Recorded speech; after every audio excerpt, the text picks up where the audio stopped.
keyin manzaraga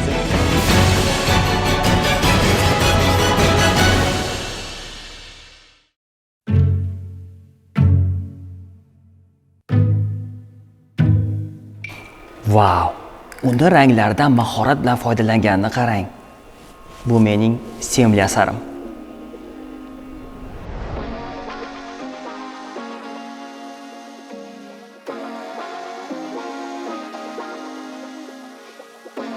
Dunyoda san'atning turlari juda ko'p, ammo borliqni obrazlar orqali tasvirlash bu boshqa daraja. Bugun biz O'zbekiston madaniyatini va san'atini rivojlantirish jamg'armasi bilan birgalikda Almata shahridamiz. Bu yerda rassom O'rol Tansiqboyevning ko'rgazmasi ochilishi bo'lib o'tmoqda. Assalomu alaykum. Abdulxon Kastiyev nomidagi Qozog'iston Respublika Davlat san'at muzeyi rassom O'rol Tansiqboyevning noyob retrospektiv ko'rgazmasini taqdim etish arafasida. Bunday hodisani o'tkazib yuborish mumkin emas. Ko'rgazma uchun muzey xodimlari O'zbekiston madaniyatini va san'atini rivojlantirish jamg'armasi bilan birgalikda alohida tayyorgarlik ko'rishgani bilinib turibdi. Hamma narsa o'ylangan. Restavratsiya ishlaridan tortib, ko'rgazmaga bo'lgan o'zgacha yondashuvgacha. O'rol Tansiqboyevning bunday katta ko'rgazmasi so'nggi 40 yil ichida birinchi marotaba namoyish etilyapti. Bu rostdan ham katta hodisa. Ko'rgazmaga shaxsan davlatimiz rahbari Shavkat Miromonovich Mirziyoyev hamda Qozog'iston Respublikasi prezidenti Qosim-Jo'mart Tokayevning tashrifi ikki davlat san'at va madaniyatini, birodarlik rishtalarini yanada mustahkamlovchi yana katta bir hodisaga sabab bo'ldi desak ham adashmagan bo'lamiz. Endi esa hamma O'rol Tansiqboyevning asarlaridan bahra olish imkoniyatiga ega.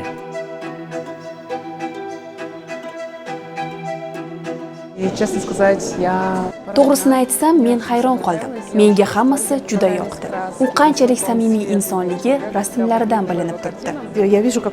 U cheksiz talant sohibi ekanligi yaqqol bilinib turibdi. Negaki uning qoralamalari o'zgacha uslubda qilingan. Разнообразно талантлив и разнообразно одарен, просто бесконечно. Ha, unda ilohiy iste'dod bor edi. Inson va tabiat, ranglar bilan tajribalar aynan shu O'rol Tansiqboyevning dastlabki ishlarining asosidir.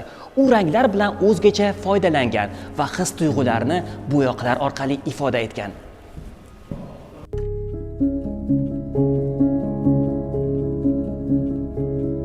Mana bu tasviriy san'atda siz ko'rishingiz mumkin, o'sha qishloqdagi tun. Mana bu yerda turing.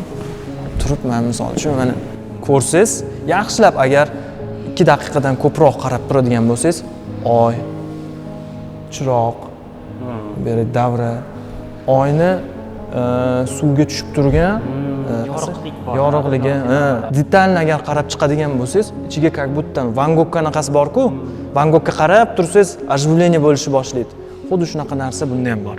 Tog'ga agar ko'proq qarab turadigan bo'lsangiz, tog' bilan osmon anaqasi sal birlashib ketadigan nimasi bor. Ko'rib turibmanki, u turli xil janrlarda ijod qilgan ekan. Hammasi hayotiy. Qozog'istonlik kuzatuvchilarga esa bunday ishlar juda ham qiziq. Albatta bunday tadbirlar birinchi o'rinda O'zbekiston va Qozog'iston o'rtasidagi nafaqat madaniy rishtalar, balki o'sha birodarlik rishtalarini ham mustahkamlash uchun tashkillashtiriladi. Ya'ni buni ham o'ziga bir xos jihatlari bor. Bunday loyihalar albatta O'zbekistonning madaniy diplomatiyasini yanada rivojlantirishga, yanada o'sha kuchaytirishga imkon beradi va bu o'z o'rnida o'sha davlatimiz rahbari tomonidan madaniy diplomatiyani rivojlantirishga berayotgan alohida o'sha e'tiborni natijasi hisoblanadi. O'rta Osiyodan Markaziy Osiyolik mashhur rassom ishlarini dunyoning turli o'lkalariga olib borib namoyish etishingiz va keyin ushbu san'at asarlarini bizning muzeyga olib kelib ko'rgazmasini tashkil etishingiz bizlar uchun katta hodisa bo'ldi desak mubolag'a bo'lmaydi. Ko'rgazmadagi asarlar tomoshabinlarga birdek yoqishi uchun ham alohida mutaxassislar ishlagan. Ulardan biri ko'rgazmaning bosh kuratori tajribali Zilfira Trigulova. Выставка сделана специально для Алматы. Ushbu ko'rgazma maxsus Almata uchun tashkil etildi. Bu oldin hech qayerda ko'rsatilmagan. 900 dan ortiq rasmlar ro'yxatini oldim. Ular orasida men 78 ta asarni qoldirdim. 78 произведений. Ko'rgazmaning ssenografiyasiga ahamiyat bering. Tansiqboyevning ijodini boshida ranglar yorqin bo'lgan, keyinchalik esa ular asta-sekinlik bilan susaya boshlagan. Ko'rgazma ham shu mantiqni asosida yaratilgan. Bunday katta ko'rgazma uchun alohida dizayn va yondashuv kerak edi. Ko'rgazma mantiqan to'g'ri ssenografiyada bo'lishi uchun o'z ishining mutaxassislariga murojaat qilish muhim edi. Вот первая часть, в которой мы сейчас находимся, это... Hozir biz turgan bo'lim bu rassomning ijod boshida chizgan suratlaridan tashkil topgan. Shuning uchun ham biz bu bo'limning dramaturgiyasini uning eksentriyasiga bog'lagan holda stendlar shaklini tanladik. И такие формы наших стендов. Ranglar tanloviga kelsak, biz zamonaviylik sari intilishni yaxshi aks ettira oladigan ranglardan foydalandik. Endi esa biz 30-40-yillar davriga oid zalga o'tyapmiz. Ko'ryapsizmi? Bu rasmlar geometriyasi anchayin antagonal va sodda. Bu yerda qat'iy, biroz sokin va xotirjam tuslar mavjud. Приглушенные, да. И последний зал Va so'nggi zal. Bu zalning devorlari moviy kulrang tusda bo'lgan pol rangi bilan uyg'unlashgan albatta.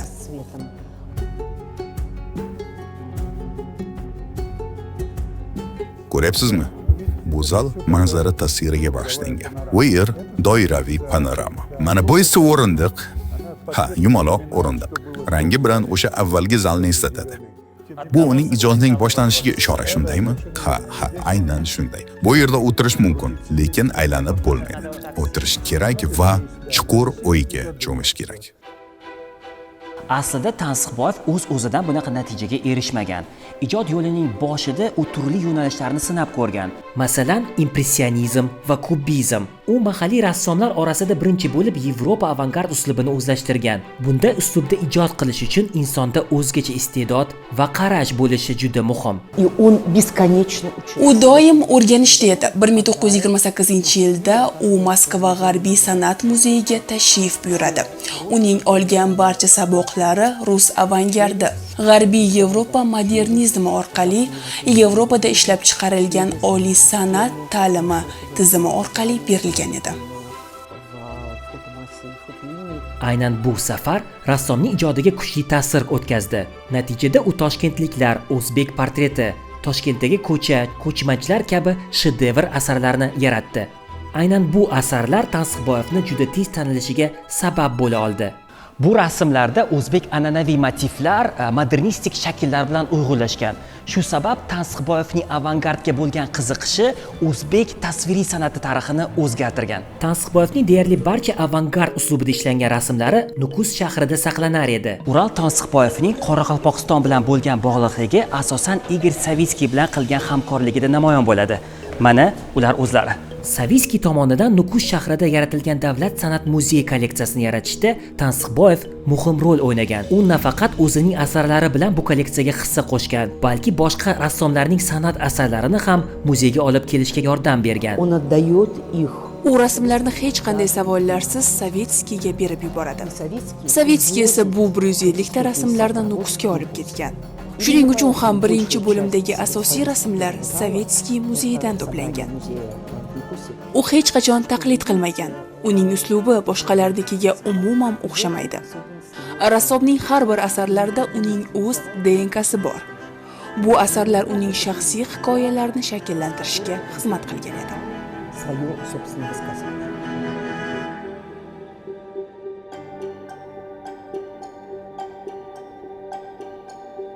Rassom 50-yillardan boshlab o'zining noyob uslubini yaratdi. U izlanishlar orqali o'zbek peyzaj san'atini tubdan o'zgartirdi desak ham bo'ladi. Markaziy Osiyoning turli nuqtalarida chizilgan peyzajlar va albatta Olmadagi tashrif chog'ida tog'larda kuz, Olmatada qish asarlarini yaratgan. Va mana O'rol Tansiqboyevning qardosh xalqimiz bilan nimalar bog'lab turadi degan savolga yana bir javob.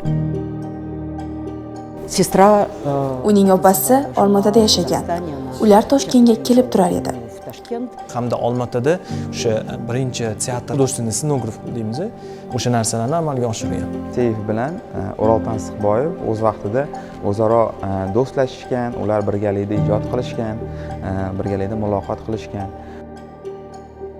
Yillar davomida ushbu san'at asarlari o'z sifatini yo'qotishi bu tabiiy holat. Ularning ustida alohida restavratsiya ustalari ishlashgan. Fransiyalik restavrator va oliy mutaxassis Patritsiya Vergis boshchiligida xalqaro restavratorlar jamoasi Ural Tansiboyev rasmlariga qayta hayot berishdi va uning asl ranglarini tiklashdi. Bu restavratsiyadan oldingi holati aynan qanaqa ahvolda bo'lgani va ko'rgazmada oldi buni chiroyli darajada namoyish etish uchun hamda xavfsiz tashish uchun 40 ga yaqin tasviriy san'at asarlarini restavratsiya qildik.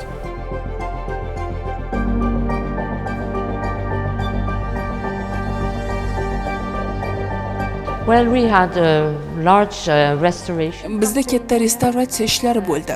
Barcha asarlarni tiklashga taxminan 7 hafta vaqt ketdi. Ba'zi asarlar uchun ko'proq vaqt kerak bo'ldi, ba'zilariga kamroq. Fransiya menga Luvrda o'tkazilgan ko'rgazmadan keyin O'zbekistonga kelib, fondda muzey va ekspozitsiyalarni saqlash va boshqarish bo'yicha loyihalarni rivojlantirishda yordam berishim uchun yubordi. Men O'zbekistonda 2,5 yildan beri ishlamoqdaman va biz juda katta hamkorliklarni yo'lga qo'ydik. Bu men uchun ajoyib imkoniyat. Men ko'p yangi narsalarni o'rganmoqdaman, chunki rostini aytsam, ilgari bu yerning rasmiy san'ati haqida juda kam bilardim. Bu ajoyib kashfiyot. Shuning uchun ham men juda xursandman. It's really a fantastic discovery for me, so I'm very happy.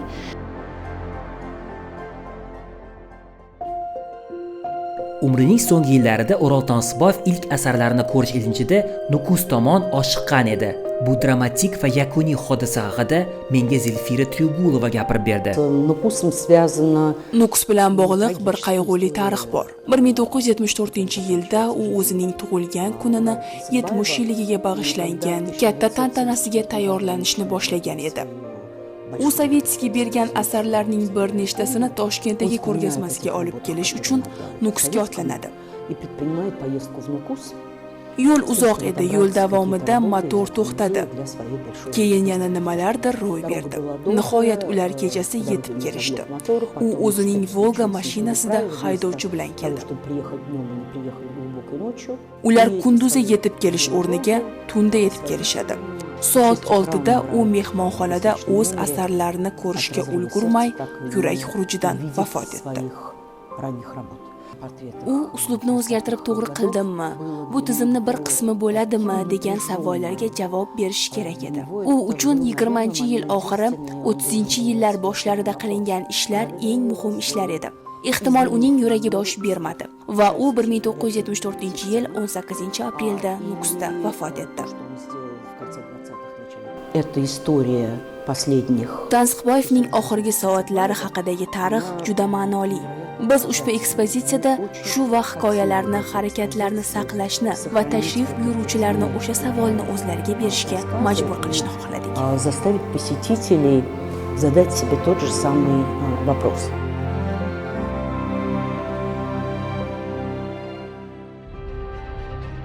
Ural Tansiboyev bir paytlar shunday degan edi. Milliy san'at bir kunda yaratilmaydi. U uzoq yillar davomida ko'plab musavvirlarning uzluksiz sa'iy harakatlari mas'ulidir. Uni unutmoq yoki bekorga chiqarmoq mumkin emas. Uning an'analariga o'z taqdirini bog'lamasdan manzur bo'larli hech narsa yaratib bo'lmaydi. Ha, bugun uning hayot faoliyati, ijodiy yo'li bu katta maktab. Qachonlardir ish faoliyatini vinochilikdan, ijodini esa oq suzma qog'ozida chizishdan boshlagan Ural Tansiboyev bugun O'rta Osiyoning mohir manzarachi rassomi sifatida mashhur bo'ldi. Tansiboyevning asarlari bugungi kunda ham katta e'tibor bilan saqlanmoqda.